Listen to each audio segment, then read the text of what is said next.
Questo è il racconto di un decennio difficile, gli anni 70 italiani, anni di contestazioni e rivoluzioni, anni criminali, chiamati anche anni di piombo. Cercherò di raccontarli attraverso le storie di ragazzi difficili, ma allo stesso tempo buoni, che grazie ad un uomo gentile sono riusciti dove nessuno avrebbe scommesso, neanche loro stessi. Persone che meritano di non essere dimenticate in un contesto sociale in cui una squadra di calcio si è inserita alla perfezione, nel bene e nel male.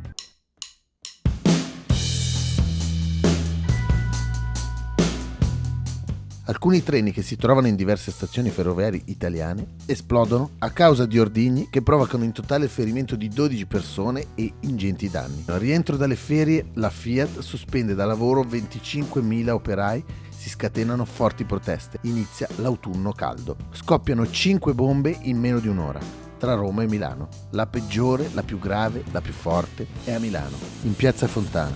Muoiono 17 persone e ne rimangono ferite 88. Presso il Tribunale di Milano viene accusato dalla strage di piazza Fontana e arrestato l'anarchico Pietro Valpreda. Verso mezzanotte l'anarchico Giuseppe Pinelli viene fermato e trattenuto in questura. Cade dal quarto piano, dove era in corso il suo interrogatorio. Il gennaio seguente, invece, a Tor di Quinto, un quartiere romano dove è alla base la società sportiva Lazio, si festeggia il 70° anno di vita della squadra. Il presidente italo-americano Umberto Lenzini, a inizio stagione, ha rinforzato la squadra appena risalita dalla Serie B, con gli allenatori Juan Carlos Lorenzo e Roberto, detto Bob, Lovati al suo fianco. Ma i regali più grossi sono sul campo. Dalla Juve viene riscattato il mediano Franco Nanni e dalla squadra dell'Inter Napoli, che era in Serie 5 periodo, vengono acquistati per 250 milioni il libero Giuseppe Pino Wilson e il centravanti Giorgio Chinaglia. La stagione inizia nel migliore dei modi. Sia l'allenatore Lorenzo che i tifosi sono soddisfatti degli acquisti. A novembre Chinaglia, che sta già diventando il leader del gruppo, inizia ad alzare la voce minacciando di andarsene. Sarà la prima di tante. Comunque il campionato non va malissimo. Quell'anno vinse il Cagliari di Gigi Riva, altra grande storia, mentre la Lazio si posiziona con un onorevole 8° posto. Ottimo per una neopromossa. Molto importante per la nostra storia, inizia a crearsi una scissione nello spogliatoio della squadra, anzi negli spogliatoi, essendocene 2 a Tor di Quinto.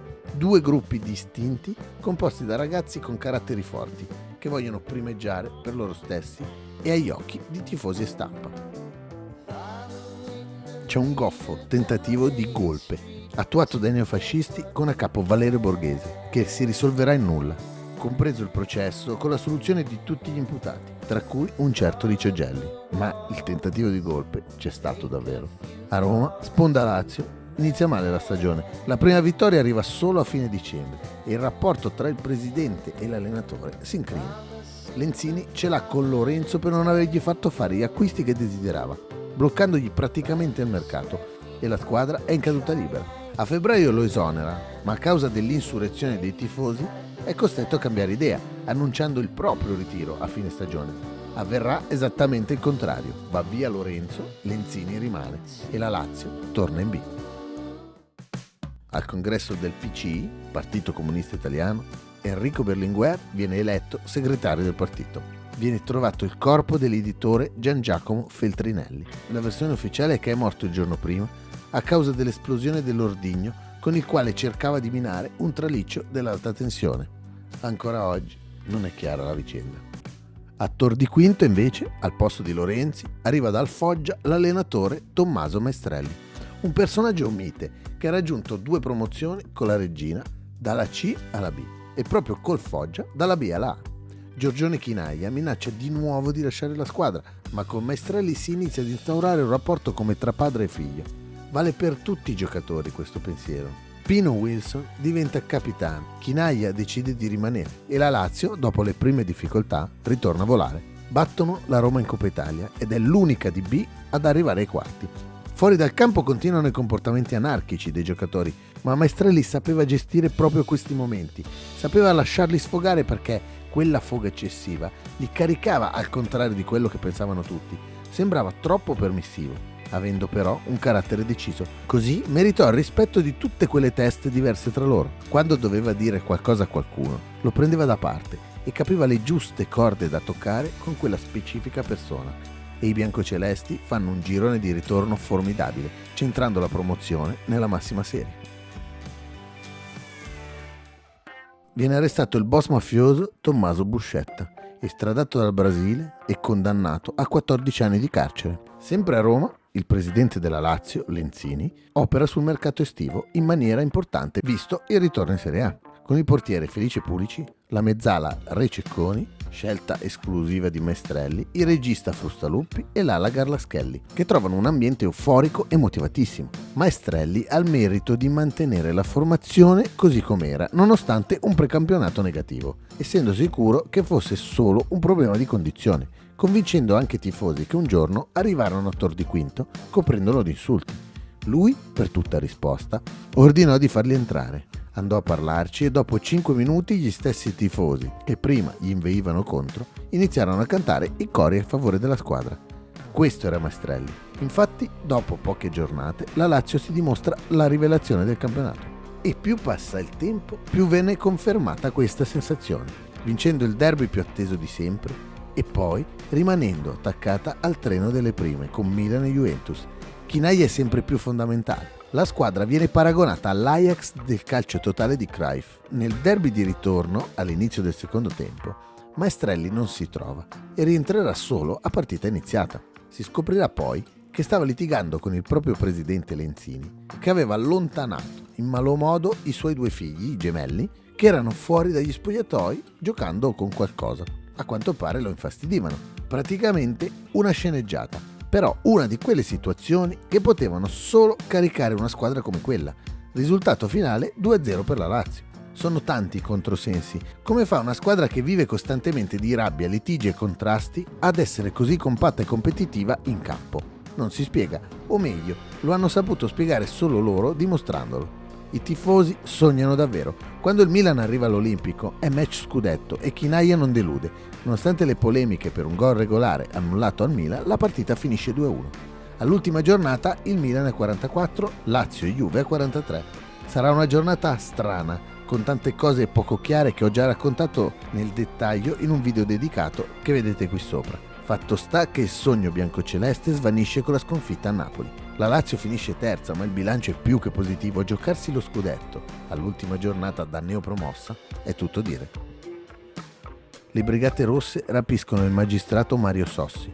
Nei giorni che seguono i brigatisti tentano di stabilire una trattativa con lo Stato italiano per la sua liberazione, che avviene il 23 maggio. Esplode una bomba in Piazza della Loggia durante una manifestazione sindacale, provocando 8 morti e 101 feriti. La cosiddetta strage di Piazza della Loggia è rivendicata dall'organizzazione neofascista Ordine Nuovo. È anche l'anno dell'austerity, con la crisi economica che obbliga tutti a fare delle rinunce, come non usare le macchine e i riscaldamenti. In questo contesto di estrema difficoltà avrete già capito chi poteva trovarsi bene. Sembra l'anno della consacrazione, infatti il campionato inizia bene a tal punto da arrivare alla fine del girone d'andata davanti a tutti. Ma in questa stagione c'è anche la Coppa UEFA, che presenta un altrettanto bel cammino ai ragazzi terribili, fino ai 16esimi, quando l'avversario è l'Ipswich Town, una squadra inglese che al pari dei biancocelesti non tira mai indietro la gamba, anzi, l'andata è una disfatta per 4-0. La settimana che attendeva il ritorno fu caratterizzata da prese in giro da parte dei romanisti e anche dal lato inglese ci fu la manifestazione di superiorità. Il 7 novembre 1973 all'Olimpico i ragazzi di Maestrelli hanno la bava alla bocca. Dopo 10 minuti è già 2-0 con Garlaschelli e Chinaglia. L'Ipswich non supera la metà campo. Verso la fine del primo tempo Vincenzo D'Amico, il ragazzino d'oro, con una sforbiciata tira praticamente a porta vuota, ma un difensore inglese si tuffa e salva con la mano. Né arbitro né guardialine segnalano nulla. Increduli ma ancora fiduciosi, i laziali vanno negli spogliatoi. Ma al rientro, quando l'arbitro concede un rigore all'Ipswich, inesistente, il sangue va al cervello a tutti i presenti che non fossero inglesi. I giocatori laziali confermano senza scherzare che l'arbitro emanava un forte odore d'alcol e questa fu la goccia che fece traboccare il vaso. Ogni attenzione riguardante la partita svanì totalmente. La rabbia prese sopravvento. Anche i più miti, come lo stesso D'Amico, raccoglievano le arance tirate in campo dai tifosi per ritirarla al guardaline. Un clima molto più simile alle partitelle del venerdì di Tor di Quinto, ma con 80.000 voci ad aizzare la rivolta. Il risultato alla fine sarà 4-2, con l'eliminazione e l'esclusione a tutte le coppe europee per l'anno successivo, a causa anche di quello che poi succederà negli spogliatoi, con la caccia all'uomo dei laziali che cercavano di menare tutto ciò che assomigliava ad un inglese. Un episodio che racchiude tutto, dal carattere alla follia, che andranno amministrate diversamente se l'obiettivo dello scudetto si vuole mantenere. Allora arriva il derby, con i giallorossi decisi a sgambettare i cugini, ma per tutti i laziali, con Chinaglia sopra, è quasi questione di vita o di morte vincere questa partita. È la Roma a partire bene, andando in vantaggio, ma D'Amico riesce a pareggiare prima dell'intervallo. Nel secondo tempo la tensione è alta. Il capitano della Roma, Cordova, salta 4 avversari, si presenta davanti a Pulici e colpisce il palo. Sulla respinta la palla va a Frustalupi, che lancia lungo Nanni, il quale viene atterrato, e sul dischetto va ovviamente Giorgione. Spiazza il portiere Conte e poi ci sono i fermo immagini che sono nel cuore dei tifosi sia della Lazio che della Roma, ma con sentimenti decisamente opposti. Lancia la palla contro la Sud, occupata dai tifosi romanisti, e col dito puntato, come a dire, ve l'avevo detto, oppure qua comando io. Li indica tutti con una fierezza strabordante che manterrà sempre nonostante gli si ritorcerà contro. Infatti da quella sera andrà a dormire a casa di suo papà / allenatore Tommaso Maestrelli, perché casa sua era costantemente assediata da tifosi romanisti che gliel'avevano promessa. I giocatori a fine partita sono costretti ad uscire scortati dalla polizia perché dagli spalti piove la qualsiasi, ma hanno vinto ed è quello che conta. La parola scudetto ora si inizia a nominare. Anche Maestrelli non può nascondersi con i giornalisti, gli unici con cui cercava di farlo, perché ai suoi ragazzi insegnava che nascondersi era da codardi. La partita con il Verona è un altro episodio che racconta con che persona di una sensibilità superiore abbiamo a che fare. A fine primo tempo la Lazio è sotto 2-1. Sembra senza stimoli, svogliata.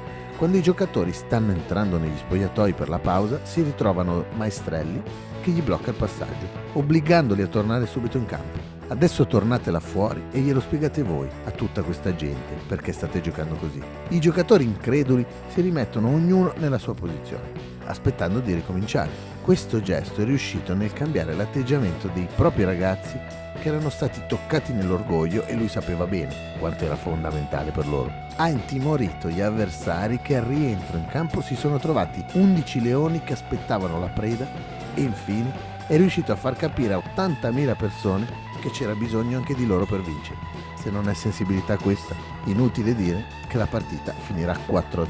Manca davvero poco. Se arriva una vittoria contro il Foggia, lo scudetto è conquistato, ma la tensione e l'emozione si fa sentire nei giocatori, anche perché sugli spalti c'è il record di persone imbattuto ancora oggi. La partita non si sblocca. Il Foggia gioca davvero perché si deve salvare. Al 60° c'è un fallo di mano nell'area del Foggia. Rigore. Si sa chi va. Silenzio assoluto. In un posto con più di 80.000 persone si sente solo un rumore. Il calcio sul pallone. La conseguenza è l'apoteosi al termine della partita. Ma mentre tutti impazziscono, sulla panchina c'è un uomo che sembra non esultare. È Tommaso Maestrelli, che invece si sta godendo a modo suo e a pieno l'immensa gioia del momento. Interiorizza quello che non si può esprimere a parole, talmente è forte. È riuscito in un'impresa che va al di là di ogni previsione, gestendo uomini e un ambiente ingestibili. È il 12 maggio 1974, la Lazio è campione d'Italia per la prima volta nella sua storia. Chinaglia è capocannoniere. Il portiere Felice Pulici, a fine partita, riceve dal suo allenatore la notizia che è nato suo figlio. Non gli era stato detto prima per non distrarlo dalla partita. Mentre succede tutto ciò, l'Italia intera dice no all'abolizione del divorzio. Una giornata a dir poco intensa. Strage dell'Italicus. Una bomba esplode nella carrozza 5 dall'espresso Roma-Monaco mentre sta uscendo dalla galleria dell'Appennino. L'attentato, che causa 12 morti e 44 feriti, è rivendicato dal gruppo neofascista Ordine Nero. Lo studente liceale Sergio Ramelli, militante del Fronte della Gioventù, viene aggredito sotto casa a colpi di chiave inglese dai militanti di Avanguardia Operaia. Muore il 29 aprile a causa delle ferite riportate. A conclusione di una manifestazione, il 17enne Claudio Varalli, militante del gruppo di sinistra Movimento Lavoratori per il Socialismo, fascismo, viene ucciso a colpi di pistola dal neofascista di Avanguardia Nazionale, Antonio Bragion. Durante la manifestazione di protesta per l'omicidio Varalli, scoppiano degli scontri tra le forze dell'ordine e i dimostranti. Un giovane di 26 anni, Giannino Zibecchi, militante del coordinamento dei comitati antifascisti, muore travolto da un camion dei carabinieri. 22:30 in via Mascagni, lo studente universitario e lavoratore Alberto Brasili è ucciso a coltellate e la fidanzata Lucia Corna ferita, arrestati 5 fascisti. A Roma i festeggiamenti dello scudetto sono lunghi e con i toni che vi potete immaginare, da pazzi, come la canzone incisa da Chinaglia, I'm Football Crazy, e che venderà anche tante copie prima di andare al mondiale convocato da Valcareggi. Ma senza qualcuno che lo sa capire fino in fondo, lui non sa stare. Nella partita con Haiti succede il fattaccio famoso del suo brutto gesto alla panchina durante la sostituzione. Tutti i giornali non parlano d'altro e Valcareggi decide di mandarlo a casa. Il presidente federale, come ultima spiaggia, fa arrivare in Germania Tommaso Maestrelli con un volo privato per cercare di far ragionare Chinaglia, che aveva litigato con tutti. L'incontro tra allenatore padre e giocatore figlio durò 5 minuti, al termine dei quali Giorgione uscì e chiese scusa a tutti. Tutto rientrato. Maestrelli era il fratello maggiore che assorbiva le esuberanze dei ragazzini, sembrando però invisibile.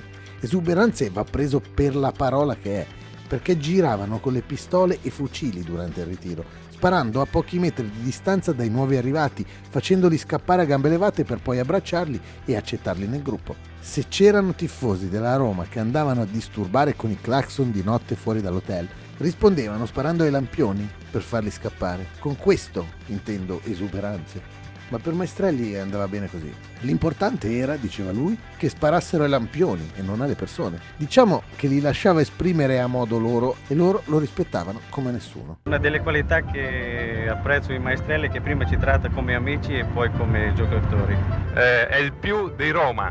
L'antimago di Roma. Ma io direi che oltre ad avere le qualità di un ottimo allenatore ha il pregio di parlare poco. Per me è come un padre, insomma. Per concludere voglio dire che da questa analisi è venuto fuori che il signor Maestrelli è un vero gentiluomo, una gran brava persona. Questo compattamento che si era formato fa decidere di non fare alcun acquisto importante per il campionato con il tricolore sul petto. Campionato che inizia bene e la squadra si conferma nella lotta per lo scudetto, ma il 23 febbraio 75 Maestrelli, dopo una visita, riceve la notizia di un male incurabile in uno stadio avanzato. Le sue condizioni iniziano ad essere visibili e si ripercuotono sui ragazzi che comunque intuirono la cosa. Il 31 marzo, a fine primo tempo, contro il Torino, qualcuno dà la notizia a tutta la squadra delle condizioni disperate del loro allenatore. I giocatori erano in campo in lacrime e quella partita finirà con una sconfitta per 5-1. Il capitano Pino Wilson, talmente sconvolto, ma sempre d'esempio, sul 4-1 cercava di spronare i compagni convinto di essere sotto di un gol. Nelle ultime partite con orgoglio raggiungeranno un ottimo quarto posto, ma qualcosa stava cambiando. 3 giovani neofascisti, Angelo Izzo, Giovanni Guida e Andrea Ghira, rapiscono e seviziano 2 ragazze, Donatella Colassanti e Maria Rosaria Lopez, di 17 e 19 anni. Quest'ultima sarà uccisa. È il cosiddetto massacro del Circeo. In Italia si approva la nuova legge sull'ordine pubblico, proposta dal ministro Oronzo Reale. È abolita la legge Valpreda. Vengono concesse maggiori possibilità di usare le armi alle forze dell'ordine. Viene barbaramente ucciso Pierpaolo Pasolini. Per l'omicidio sarà condannato il minorenne Giuseppe Pelosi, ma la dinamica e i reali colpevoli sono sconosciuti tutt'oggi. Uccisi a Genova dalle Brigate Rosse il procuratore generale della Repubblica Francesco Coco, la sua guardia del corpo e il suo autista. Con Maestrelli ancora in convalescenza che annuncia il ritiro, la squadra va in mano a Giulio Corsini. Chinaglia è quello che ha subito più di tutti la malattia del suo allenatore. Si sente senza più nessuna protezione. Prende contatti con i New York Cosmos che gli fanno una proposta miliardaria per andare a giocare da loro, ma il presidente Lenzini non lo permette. Al rientro, per iniziare la stagione, in 10.000 lo accolgono a Fiumicino e gli ridanno la carica andata persa, ma dura poco. Il rapporto con Corsini non è neanche alla lontana come quello con Maestrelli. Non lo accettava, mentre l'allenatore portò delle regole alla quale tutti, e soprattutto lui, non erano abituati. Per calmarsi, Chinaglia chiese al presidente di poter andare a trovare la famiglia una volta alla settimana in America, dove era rimasta per via della situazione insostenibile a Roma, soprattutto per la moglie, che veniva minacciata e insultata un giorno sì e l'altro pure. Ma Corsini si oppose a questa richiesta e Chinaglia lo affrontò a muso duro. Tutta la squadra difese il proprio leader e Giorgione ne fu positivamente stupito. Lenzini capì che Corsini non era la persona giusta per guidare quei ragazzi, allontanandolo, e nel frattempo Maestrelli si stava miracolosamente riprendendo e Chinaglia allora promise al presidente che se fosse tornato il suo unico allenatore, lui sarebbe rimasto. E Maestrelli ritorna, trovando una squadra in fondo alla classifica ma pronta a ripartire con il suo condottiero per finire la stagione in maniera dignitosa. Quando sembra tutto pronto a tornare come prima, Giorgio Chinaglia, una notte, di nascosto da tutti, prende un aereo per il New Jersey per non tornare più. Era praticamente scappato per non farsi fermare da nessuno. Long John non c'è più. Tutti increduli e Maestrelli che accusa il colpo per il tradimento ma che non può darlo a vedere. In questa situazione la nota positiva è un'altra mossa di Maestrelli, quella di dare la maglia numero 9, proprio di Chinaglia, ad un 19enne esordiente, Bruno Giordano, che stupisce tutti per la sua forza tecnica e fiuto del gol. Si arriva però all'ultima giornata con la Lazio che va a Como, costretta ad almeno pareggiare per non retrocedere. Dopo pochi minuti è sotto 2-0, sembra la fine, ma in panchina c'è quell'uomo ormai stremato dalla pressione ma anche dalla malattia. I suoi ragazzi solo guardandolo trovano la motivazione per dargli un'ultima gioia. Con Rececconi che si prende la squadra sulle spalle, Giordano che conferma di essere il nuovo bomber della squadra e Roberto Badiani con il gol salvezza, proprio quel ragazzo che per farsi accettare si faceva sparare dai compagni con paura e sorriso. La Lazio regala una gioia grande come quella dello scudetto perché si erano salvati, ma soprattutto lo avevano fatto per lui, che tanto li aveva capiti. Ucciso dai membri del movimento neofascista Ordine Nuovo Vittorio Corcio, giudice che si occupa dell'inchiesta sulla strage di Piazza Fontana. Arrestato il bandito Renato Vallazzasca, autore di rapine, sequestri e omicidi. Il segretario della CGIL, Luciano Lama, viene violentemente contestato all'Università La Sapienza da gruppi di autonomi ed è costretto a interrompere il comizio e ad abbandonare la manifestazione. Nasce il movimento del 77. A Milano viene gambizzato dalle Brigate Rosse il direttore del Giornale Nuovo, Indro Montanelli.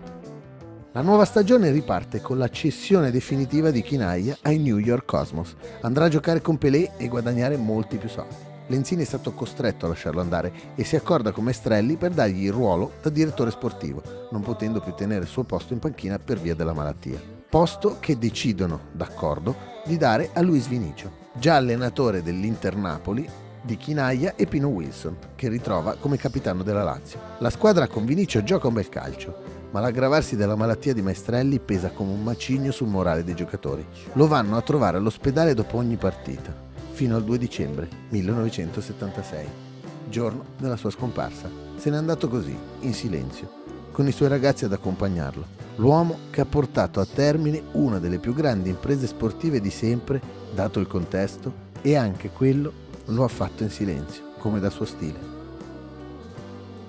Ma questi difficili anni 70 purtroppo non sono ancora finiti.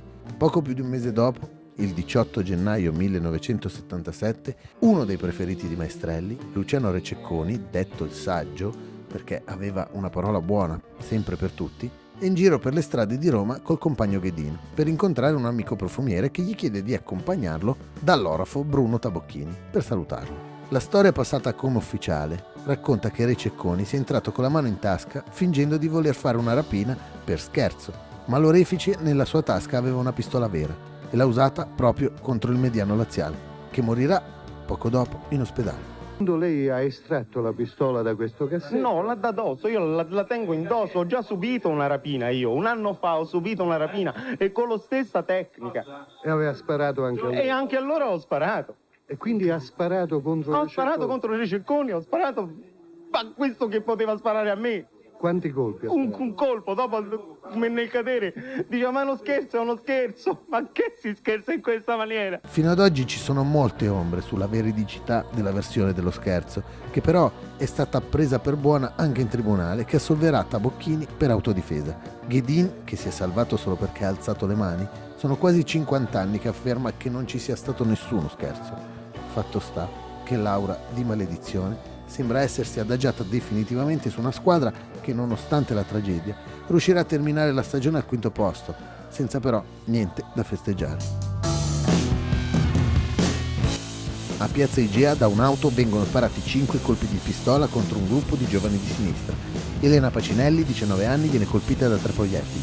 I colpevoli del ferimento non sono mai stati individuati. I compagni di Elena Pacinelli distribuiscono volantini di protesta nel quartiere della Balduina, dove c'era una sede di Movimento Sociale Italiano. Durante il volantinaggio, il militante di lotta continua Walter Rossi viene ucciso a colpi di pistola da un gruppo di neofascisti. La manifestazione di protesta per l'assassinio di Walter Rossi si conclude con un altro omicidio.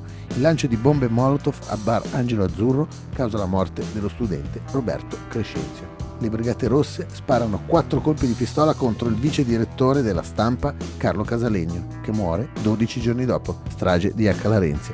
2 militanti missini, Franco Bigonzetti e Francesco Ciavatta, vengono uccisi durante l'assalto a una sezione del partito in via H. Larenzia. Poco dopo i carabinieri uccidono, nella ressa che segue al duplice omicidio, Stefano Recchioni, altro esponente missino. I 3 avevano un'età compresa tra i 18 e i 22 anni. In via Fani, un comando delle Brigate Rosse rapisce Aldo Moro, presidente della Democrazia Cristiana, e uccide i 5 uomini della scorta. Il corpo senza vita di Aldo Moro viene ritrovato nel baule di una Renault 4 rossa in via Caetani. Lo stesso giorno, Peppino Impastato viene assassinato dalla mafia. Secondo la prima versione ufficiale sarebbe morto mentre posizionava una bomba. In seguito verrà riconosciuto che la morte dell'uomo è stato un omicidio della mafia voluto da Gaetano Badalamenti.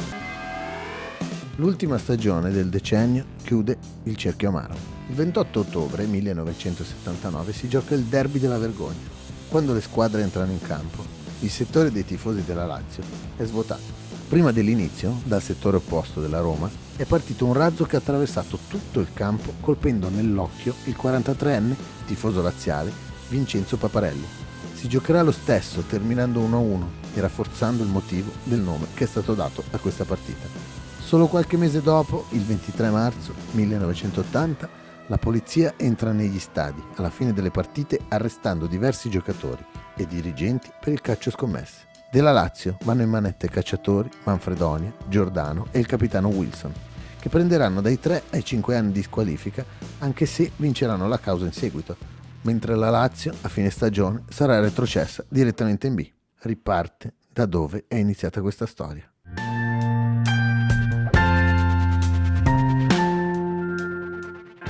Quando Nanni andò a trovare Chinaglia negli States, fu piacevolmente sorpreso nel vedere stadi così grandi e sempre pieni, notando che era molto bello vedere sempre 100.000 persone allo stadio. La risposta di Long John fu: tutti e 100.000 non valgono un laziale.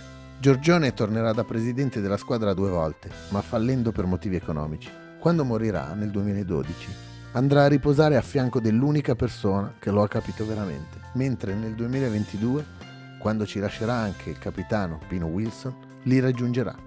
Un allenatore e i suoi giocatori sepolti insieme, deceduti a tanti anni di distanza l'uno dall'altro, non si è mai verificato.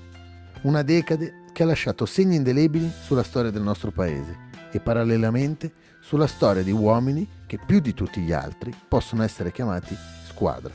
Le ferite preservano innocenza e ingenuità e occupano probabilmente la maggior parte del nostro tempo, mentre la gioia dura davvero poco.